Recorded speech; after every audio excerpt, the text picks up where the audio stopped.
The M dash, the most hated punctuation mark in the English language right now. People are out here avoiding their own writing style because of this little line. Publications are even writing entire articles begging people to stop AI shaming it because it existed before AI. Everybody's decided that the M dash means that a robot wrote it. And the hate for this thing has gotten so loud so fast, and it feels like a brand new fight. Or is it? The hate for the M dash actually is not new.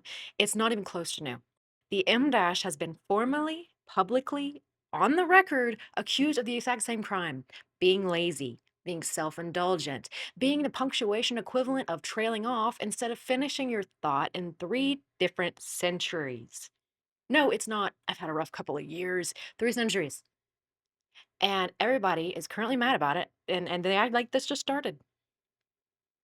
It's not. So let's put the M dash on trial. Start, forget opening statements. Let's just start it. The M dash isn't just a cool name, in my opinion. It's not named after anybody, though there's a joke later on about Emily Dickinson that will make you think it is. EM or M is just a unit of measurement from old school printing that we still actually use today with the width of the capital letter M in whatever typeface that you're setting. Printers will cast a dash as a physical little block of metal type that, that wide, and boom, that's the origin story. The most emotionally dramatic punctuation mark in the English language is named after essentially a ruler. The Dash's first real fan is the guy, who actually turned it into a whole thing. It's Laurence Sterne. In 1760, he published Tristram Shandy. A boy, does he go off. There are dashes absolutely everywhere in this thing, all different lengths. They used to show interruption, hesitation, somebody's train of thought getting derailed mid sentence, for example. You see those pretty common. And it was on purpose. Before there was really a rule book for how to use it, he was basically inventing it by breaking it and making everybody mad. He was having a blast. People noticed almost immediately, and they were not polite about it. One contemporary review in 1760 called the book, quote, scandalously indecent, but absolutely dull. Oof. That is a really rough statement, and somebody actually nicknamed Stern, quote, "that dashite Stern." That was his whole reputation during the time. The dash guy. Extremely derogatory, in fact. So the first big M dash guy in English literature gets mocked for it in his own century, of course. That was in 1760. Fast forward, the dash actually caught on. It gets picked up by Byron and a bunch of other 19th century writers, and the same story happens. It gets the reputation for being overused, that they're lazy, that the thing that you reach for when you can't be bothered to actually structure a sentence. For example, Edgar Allan Poe gets mocked for his own dash habit. And instead of taking it, he's like, absolutely not. He writes an actual defense of the dash, published in Graham's magazine, February 1848. Feel free to go read it. So, this is basically what he says. The dash represents a second thought, an emendation. That was his wording. Dash included, which is a little bit funny given the topic, a correction, an add on thought mid sentence. And then he says, and I love this because it's so confidently petty, this force no other point can have. Therefore, the dash cannot be dispensed with. I love how petty Edgar Allan Poe apparently was, and that he wrote a whole article defending this simply because he liked it. Respect. Now, let's dip our toes in a little bit. This is 1848. Edgar Allan Poe was writing a magazine article, as we just talked about, to defend his punctuation choices from whatever the equivalent, I guess, of internet trolls is during the time. They were pamphlets, other writers, and they were being catty. This was happening for a really, really long time. If you haven't guessed, the mascot of this is actually Emily Dickinson. People joked that the M stood for Emily. It doesn't, just to be clear. It's the width of the capital M that we talked about, but it was associated with her because there were dashes everywhere in her poetry, and she was famous for it. It was basically her signature. All of her stuff was written out by hand and then printed later. I didn't know this until I actually looked into it when I was doing this research for the video, but scholars aren't even fully sure her handwritten dashes were meant to be M dashes. Her manuscripts have these marks of varying length and angle. It's genuinely debated whether it's an M dash or her personal scrawl that later got standardized into one. Her poems were first published after she died, of course. Her editors literally removed a bunch of her dashes and scrawls and replaced them with regular commas and periods because they thought that it read cleaner, especially for the time.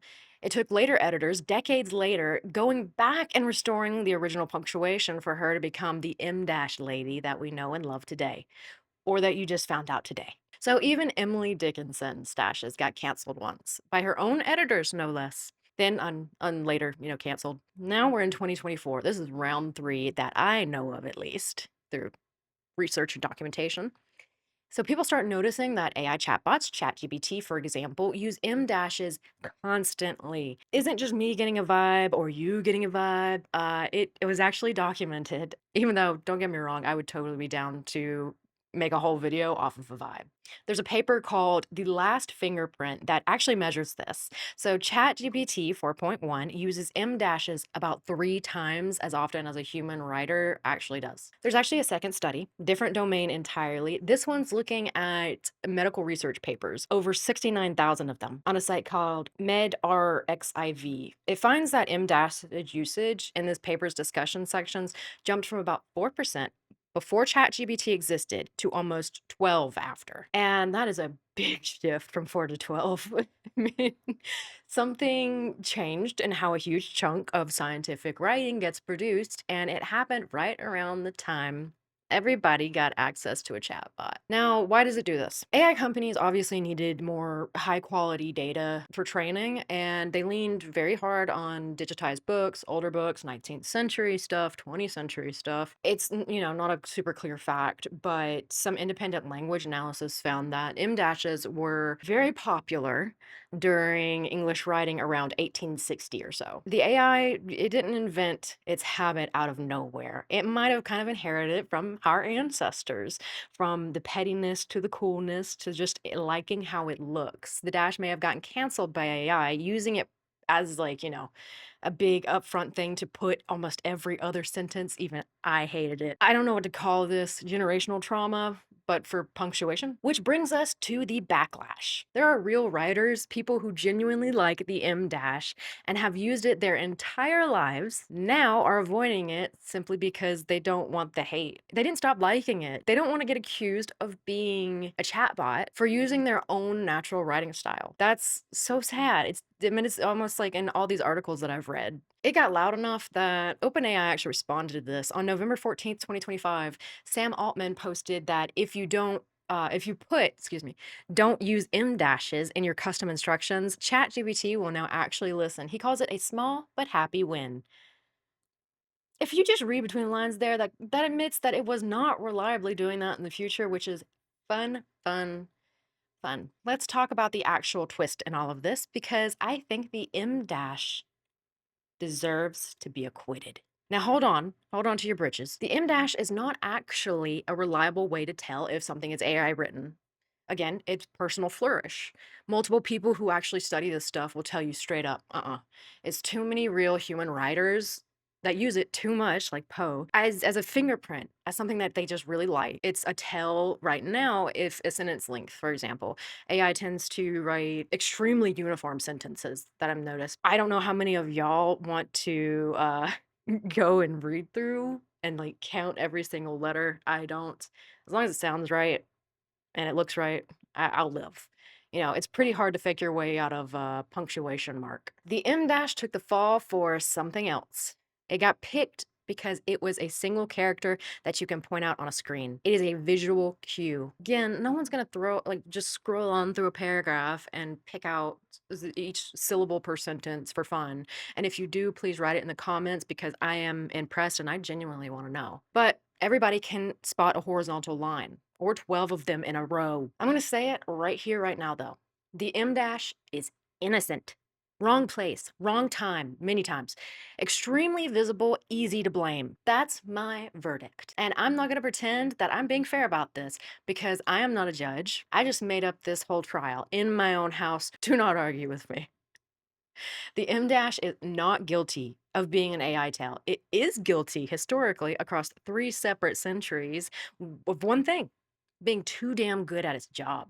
The only mark that can do what a comma does, a colon, a semicolon, a parentheses, anything, depending on where you drop it, effective immediately. By the extremely limited authority that I have, I am clearing the M dash's name. I'm promoting it. From here on, in my world, the M dash is going to be the only acceptable form of punctuation mark for basically everything.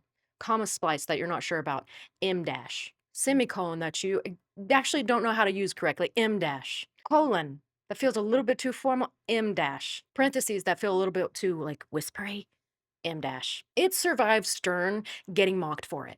All the way back from the beginning of its history.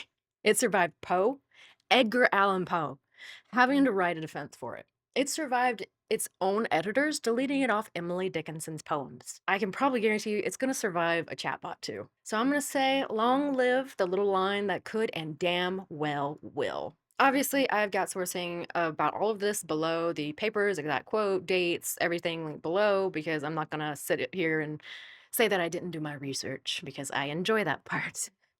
If you had fun with this video, please let me know in the comments and tell me what's the one punctuation mark you would happily get rid of, and is it the M dash?